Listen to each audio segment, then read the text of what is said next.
At ito yung magiging pinto natin. Kaya ayun mga katunjing, tapos na tayo.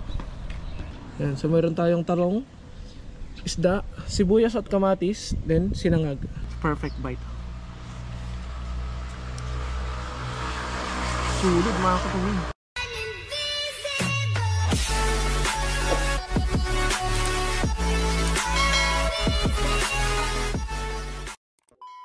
So what is up mga katunying, magandang tanghali sa ating lahat. At ayun, magtatanghalian na. Ngayon ay wala tayong mahagilap na ulam dun sa stock natin. At ngayon naman ay mag-harvest tayo ng talong na ating ililengta. Tapos sausaw natin sa bagoong mga katunying. Tapos partneran natin ng kamatis at pritong isda. Yan. So may dala-dala na akong lalagyan. At syempre bago tayo tuluyang mag-harvest ay silipin natin yung ating mga alaga kung kumusta sila. Ayun. Wala, nagre-relax sila. At dahil nandito din yung mga manok natin na puti. Ayun mga katunying. So ngayon naman, samahan nyo akong mag-harvest ng talong. Kukuha tayo ng gunting. Tapos kakain tayo dito sa tambayan natin. Dahil dito sa tambayan natin mga katunying ay nilinisan namin. At ito na siya. Wow, ang linis. Ang linis ng tambayan mga katunying. Mabaligan to yung view. Nandito yung upuan, tapos yung lamesa. So dito tayo magtatanghalian para hayahay. Nandito din yung sinabit nating mga mais. What? At syempre sombrero natin dahil mainit. Dahil sinisipon pa rin tayo. Yan mga katunying, gagawin natin ay kukuha tayo ng talong. Ano yung gunting ko dito? Kuha tayo ng talong. Tapos may mitas tayo ng sibuyas na ilalagay natin sa kamatis. Tapos bagoong. Uy, sarapin. So ito ang pinakaunang harvest natin dito sa ating talong.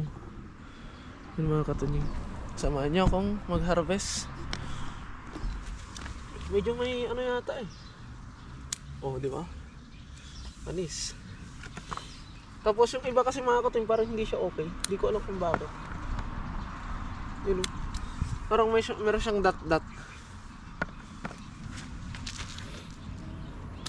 Ito pala yung pinakaunang harvest natin sa ating talong. Bawasan natin. Wow. Well, hindi naman natin ito ililengta lahat. Siyempre may pasok tayo bukas, tamang-tama to. Yung siyempre ang iluluto lang natin ngayon ay yung kaya lang natin ubusin. Tapos bukas ulit. Bali ngayon ay nilagang talong, bukas prito. Bukas prito naman para sa almusal natin bago tayo pumasok sa trabaho. Ayun.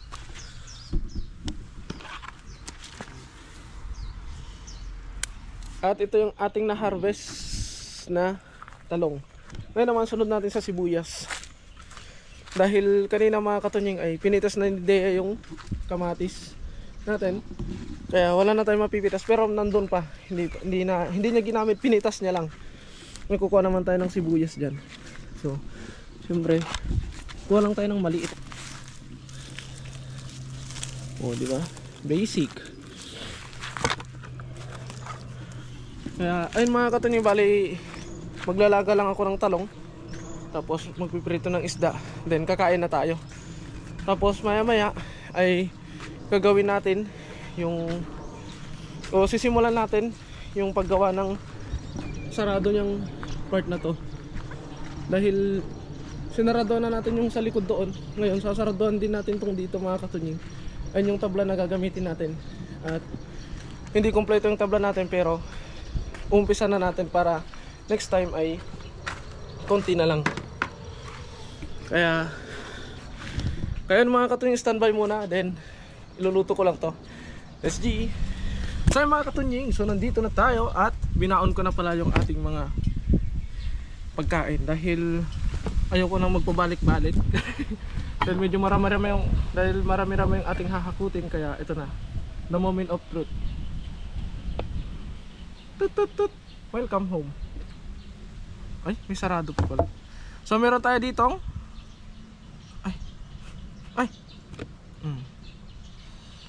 Meron tayo ditong isda. Pero ito naman nito ay kamatis at sibuyas. Ayan. Then, maghugas muna ako ng kamay, syempre.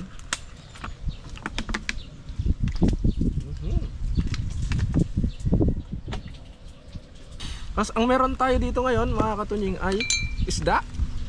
Yan, pritong isda. May binuri ko. Meron tayo dito ang pritong isda. Yan, 4 na piraso. 4 na piraso.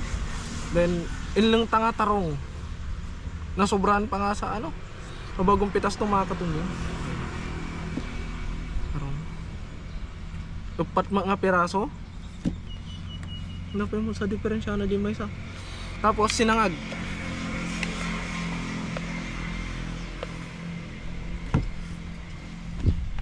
Sinangag sa pinagprituhan ng isda. Yan. So syempre, titimpla na natin yung ating sausawan ng kamatis and sibuyas. At bago pa lang yung bagoong natin, shake well before use. Galing to ng Nabotas sa punta ng Taiwan. Tignan natin. No? Tensya na kayo. Nandito pala si nandito pala si Ananda. Ayun, kumakain din. Yan. Pero hindi siya sumasalo sa atin dahil yung pagkain natin tsaka pagkain nila ay hindi pwedeng gawa ng sa paniniwala nila ay yung ating ginagamit sa pagluluto ay ginagamit din natin sa baboy, ay hindi pwede sa kanila yun mga katunying. Kaya ay nandun siya. At ito pala yung ating mumukbangin.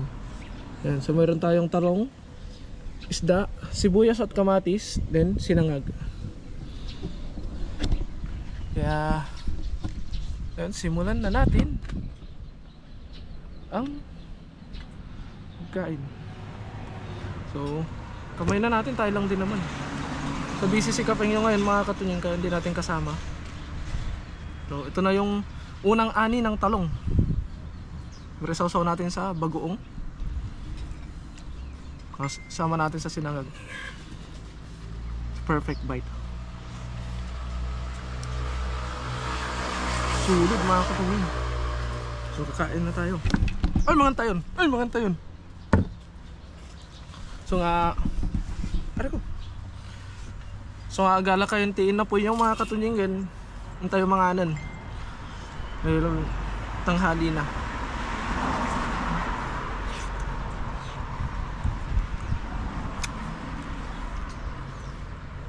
At pagkatapos natin kumain dito ay gagawin natin yung bakod doon mga katunying, para kapag nakumpleto natin yung ating kahoy ay konti na lang yung gagawin natin. Mga katunying, bale hindi natuloy agad yung gagawin na project natin gawa ng nagka-aberya dahil kinati tayo mga katunying yun, na biktima tayo ng hindi ko alam kung anong insekto, dahil talagang dito kanina ay sobrang daming pantal na ang lalaki, tas sobrang kate at ang init. Kaya, pero ngayon ay okay na mga katunying, okay na siya. Ayun, may natira pang konti pero pwede na, hindi naman na masakit, hindi na makate. Kaya na ito yung plano. So ang plano pala dito ay haharangan natin to mga katunying, tapos ito yung pinto. Kunwari ito yung pinto, kaya gagawa tayo dito ng harang dyan hanggang doon, tapos isa pa dito pa ganyan naman, para naman dito sa gitna yung pinto mga katunying.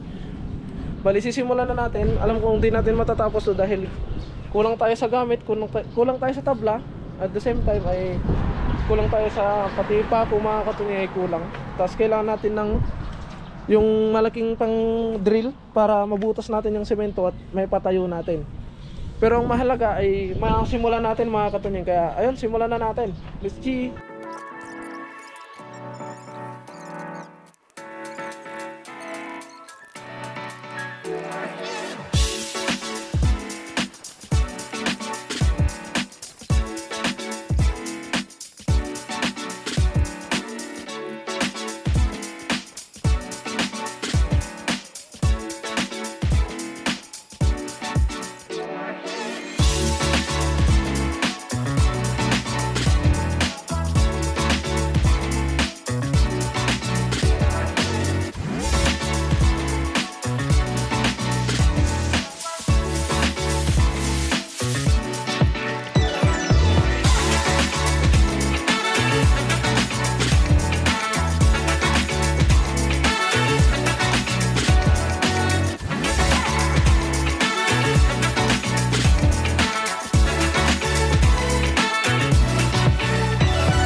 magiging pinto natin. Kaya ayun mga katunying, tapos na tayo. At yung i-drill na lang natin yan, ibabaunan natin ng kanyang stand para hindi siya matumba kapag humangin. At hahanap pa tayo ng tabla o kailangan pa natin ng tabla para gumawa naman ng mismong pinto para makumpleto na yung ating project. Hindi naman na siguro matatalon ng aso itong mga katunying kasi mataas na. Yan na siya, hanggang dito lang, hanggang dibdib. Kaya ayun mga katunying, so hanggang dito na lamang muna ang update dito sa ating munting garden. At ito yung project natin na natapos for today's video. At syempre, bago natin tapusin tong video na to, ay gusto ko lang magpasalamat sa inyong lahat sa walang sawa niyong suporta sa akin at sa aking mga nakakasama. Mag-iingat po palagi mga katunying. God bless po. Bye bye.